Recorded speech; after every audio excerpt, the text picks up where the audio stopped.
Hello everyone, स्वागत है आपका पॉलीटेक्निक सिकंदर में। आज की इस वीडियो में हम लोग लेक्चर नंबर 2 लेकर के आ गए हैं। लेक्चर नंबर फर्स्ट हम लोगों ने कवर कर लिया है। अगर आप लोगों ने वो वीडियो नहीं देखा है तो वीडियो को ज़रूर देखें। जितने भी पॉलीटेक्निक स्टूडेंट्स हैं, सिमुलेशन सॉफ्टवेयर सब्जेक्ट समझना चाहते हैं, तो इस वीडियो लेक्चर सीरीज़ में आप लोगों का स्वागत है। हम लोग सेकेंड लेक्चर लेकर के आ गए हैं, जिसके अंदर हम आपको पी स्पाइस सॉफ्टवेयर के अंदर जनरल पर्पस सर्किट्स को बनाना सिखाएंगे कि किस तरीके से उसकी क्या स्टेप्स होती हैं जनरल पर्पस सर्किट सिमुलेशन की। तो वो हम यहाँ पर कवर करने वाले हैं। तो जनरल पर्पस सर्किट सिमुलेशन जो है, स्कीमेटिक एडिटर जो पी स्पाइस के अंदर इन्वॉल्व किया जाता है, उससे कैसे क्रिएट किया जाता है, उसकी जो स्टेप्स हैं वो हम यहाँ स्टेप बाय स्टेप उसको समझेंगे। तो यहाँ सबसे पहले स्टेप की बात करें हम, फर्स्ट स्टेप में यहाँ पर है launching P spice opening the schematic editor. मतलब आप जो पी स्पाइस सॉफ्टवेयर चला रहे हैं, उस सॉफ्टवेयर को क्या करेंगे, पहले तो आप क्लिक करेंगे, डबल क्लिक करके जैसे ही लॉन्च करेंगे उसके अंदर आपको स्कीमेटिक एडिटर करके एक टूल आएगा, उस टूल को आपको ओपन करना है। मतलब उसका पी स्पाइस का भी स्कीमेटिक एडिटर वाला टूल आपको ओपन करना है। इसको स्टार्ट करने के बाद में जो भी आपने स्टार्ट किया है, स्कीमेटिक एडिटर ओपन किया है, उसमें अपने को सर्किट ड्रॉ करना है। ठीक है, जो भी आपका सर्किट है उसको बनाना है। जो भी आपने नाम दिया है उस स्पाइस के उसके अंदर, तो एक सर्किट बनाने के लिए न्यू प्रोजेक्ट बनाना पड़ेगा। और न्यू प्रोजेक्ट का जो भी आप नाम देंगे, सूटेबल नाम आप उसमें दे सकते हैं। उस सर्किट के नाम से ही आप दे सकते हैं। जैसे फॉर एग्जांपल मुझे रेक्टिफायर सर्किट बनाना है, तो मैं रेक्टिफायर के नाम से उसको सेव कर लूँगा। आई होप ये आपको क्लियर हो गया होगा। अब यहाँ पर क्या करेंगे, हम उस सर्किट के अंदर रेक्टिफायर जैसे मुझे बनाना है, तो डायोड जो है वो कंपोनेंट्स को हम सेलेक्ट करेंगे लाइब्रेरी में से। तो डायोड्स मैंने सेलेक्ट कर लिए हैं। दो रेक्टिफायर्स के लिए जो फुल वेव रेक्टिफायर है, उसके लिए मैंने दो डायोड सेलेक्ट करके, और उसमें सेंट्रल टेप डायोड से मैंने एक रजिस्टर को सेलेक्ट करके इस तरीके से रेक्टिफायर का एक सर्किट तैयार करना है। तो मुझे एक ट्रांसफार्मर की रिक्वायरमेंट होगी, दो डायोड्स की रिक्वायरमेंट होगी, एक रजिस्टर की रिक्वायरमेंट होगी।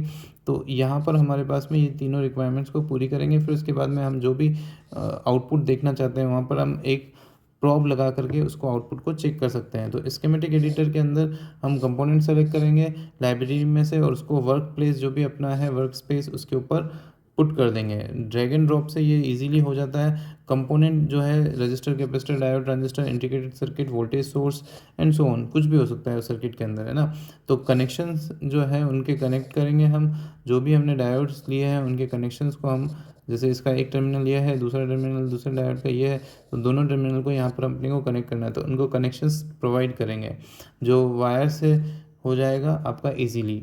ठीक है, अब जो हमने कंपोनेंट्स लिए हैं उनकी वैल्यूज़ में अपने को चेंज करना रहेगा। तो जो भी कंपोनेंट लिया है उस पर आप क्या करेंगे, डबल क्लिक करेंगे। जैसे ही डबल क्लिक करेंगे तो एक पॉपअप आपके सामने ओपन होगा। उस पॉपअप के अंदर आपको जो भी स्पेसिफिकेशंस आपको उस कंपोनेंट के रिगार्डिंग देनी है, फॉर एग्जांपल आपका रेजिस्टेंस ही है, तो रेजिस्टेंस की वैल्यू आपको 10 किलो ओम रखना है। तो 10 किलो ओम उसके अंदर ऑप्शन आएगा वैल्यू का, तो उसकी वैल्यू आप चेंज कर सकते हो।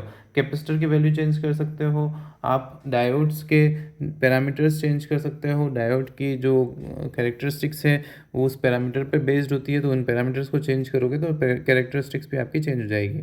अब जब स्टेप नंबर 5 की बात करें, तो ये क्या करेगा, वोल्टेज सोर्स को डिफाइन करना है अपने को, कि वोल्टेज सोर्स कहाँ पर लगाना है और ग्राउंड कहाँ लगाना है। मतलब वोल्टेज सोर्स कितने का लगाना है, कितने वोल्टेज का लगाना है, कौन सा लगाना है, डीसी लगाना है, एसी लगाना है, और ग्राउंड रेफरेंस जो पॉइंट है आपको वो भी कनेक्ट करना है। आई होप ये आपको क्लियर हो गया होगा। फिर छठी स्टेप्स में अपने को क्या करना है, कंपोनेंट्स के मॉडल्स को असाइन करना है। ठीक है, तो assign appropriate models to the components, मतलब जो भी कंपोनेंट का मॉडल है उसको असाइन करना है। P space provide libraries of models for commonly used component. जो कॉमनली यूज्ड कंपोनेंट है उनकी लाइब्रेरी में ऑलरेडी पी स्पाइस प्रोवाइड करता है आपको। However if P spice model is not available, you can create on your import custom models. मतलब कि आप कोई भी मॉडल तैयार कर सकते हैं और या फिर उसको आप इंपोर्ट कर सकते हैं पी स्पाइस के अंदर। फॉर एग्जांपल मेरे पास में डायोड है, ट्रांजिस्टर है, मॉसफेट नहीं है ना। तो मॉसफेट कौन सा वाला नहीं है मेरे पास में, वो मैं मॉसफेट जो है कंपनी जो भी डिज़ाइन कर रही है उस मॉसफेट की कैरेक्टरिस्टिक्स के बेस पर मैं मॉसफेट की एक फ़ाइल बनाऊंगा मॉडल की। उस मॉडल को मैं इंपोर्ट कर लूँगा मेरे पी स्पाइस में, तो फिर मैं मॉसफेट को भी यूज़ ले पाऊँगा। अब नंबर 7 स्टेप की बात करें तो यहाँ पर क्या होगा कि पैरामीटर्स जो है उनको सेट करना है, जो कॉन्फ़िगरेशन करके आपको उनके पैरामीटर्स को according to the desire analysis, कौन सा एनालिसिस आपको करना है। अब यहाँ पर कुछ पैरामीटर्स के लिए जो है उस पर क्लिक करना पड़ेगा आपको, पैरामीटर्स वाले ऑप्शन पे।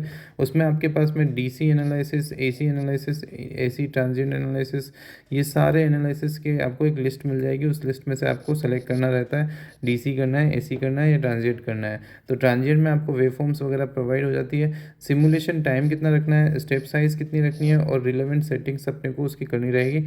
तो उसमें आउटपुट जो है आपको प्रॉपर आपको आउटपुट दिख जाएगा। ठीक है, अब वापस स्टेप नंबर 8 पर आ जाए तो रनिंग द सिमुलेशन। जब भी हमने बना दिया सर्किट, उसको कंप्लीट कर लिया सर्किट को, तो उसके अंदर क्या करेंगे, अब अपने को उसको रन करना है। तो सिमुलेशन पैरामीटर सब सेट हो गए, तो run the simulation, perform the analysis and generate the results based on the specific analysis type. जो भी आपने एनालिसिस टाइप लिया था, जैसे ट्रांजिएंट एनालिसिस लिया तो टाइम के साथ में उसके चेंजेस बता देगा आपको आउटपुट के। जो भी आपने इनपुट दिया उसके बेसिस पे आउटपुट क्या आया वो आपको शो कर देगा। जैसे फुल वेव रेक्टिफायर में अपने को आउटपुट फुल वेव वाला मिल जाएगा। अब यहाँ पर बात करते हैं एनालाइजिंग सिमुलेशन रिजल्ट्स। अब आपका जो सिमुलेशन रिजल्ट आया है उसको एनालाइज करना है। After simulation completed, examine the results of understand and behaviour of the circuits. मतलब क्या चाह रहा है कि आपको एग्जामिन करना है रिजल्ट्स को और अंडरस्टैंड करना है बिहेवियर ऑफ सर्किट को।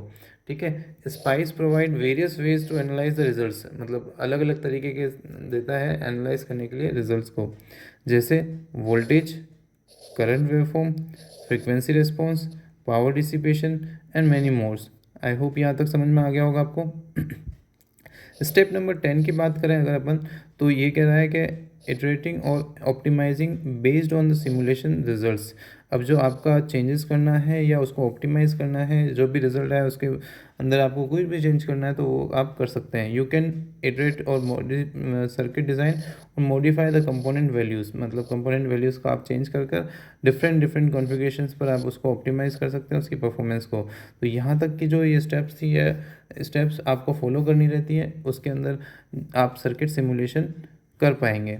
तो ये डायग्राम एक सिंपल एग्जांपल के तौर पर हमने यहाँ पर बनाया हुआ है, जिसमें स्कीमेटिक एडिटर पी स्पाइस के अंदर आपके पास में एक वोल्टेज सोर्स V1 है, एक रेजिस्टेंस है R1, और यहाँ से R2 से जो है वो आप आउटपुट ले रहे हैं। यहाँ पर रेजिस्टेंस R2 लगा हुआ है। ठीक है, इसी तरीके से एक कैपेसिटर लगा हुआ है जो ग्राउंड से कनेक्टेड है। वोल्टेज सोर्स और कैपेसिटर इनको पैरेलल में अपन ने कनेक्ट किया हुआ है। तो ये इस तरीके के सर्किट्स को अपन बना सकते हैं एग्जांपल के तौर पर। यहाँ पर क्या है कि V1 represent the voltage source, R1 and R2 resistance है और कैपेसिटर C1 है। The circuit connected in this components and form the voltage divider. मतलब एक वोल्टेज डिवाइडर आपको सर्किट मिल रहा है, यहाँ पर दो रेजिस्टेंस आपके पास में लगे हुए हैं, यहाँ से आप आउटपुट ले रहे हैं, तो वोल्टेज डिवाइड होकर के दूसरे रेजिस्टेंस पर जो भी वोल्टेज आएगा वो आपका आउटपुट होगा। तो इस तरीके से आप कोई भी सर्किट यहाँ पर डिज़ाइन कर सकते हैं और उसका आउटपुट भी एनालाइज कर सकते हैं। जो भी आप इनपुट दे रहे हैं उस बेसिस पर क्या आउटपुट आ रहा है वो आपको मिल जाएगा। तो इस सर्किट को सिमुलेट करने के लिए आप एनालाइज कर सकते हैं various parameter, voltage across the resistor, capacitor, currents flowing through the components, मतलब कंपोनेंट से जो भी करंट फ्लो हो रही है। ट्रांजिएंट बिहेवियर भी आप चेक कर सकते हैं सर्किट का, स्टार्टअप और चेंजेस भी आप उसके चेक कर सकते हैं। तो ये थी स्टेप्स आपकी जनरल पर्पस सर्किट्स को आपको बनाना है।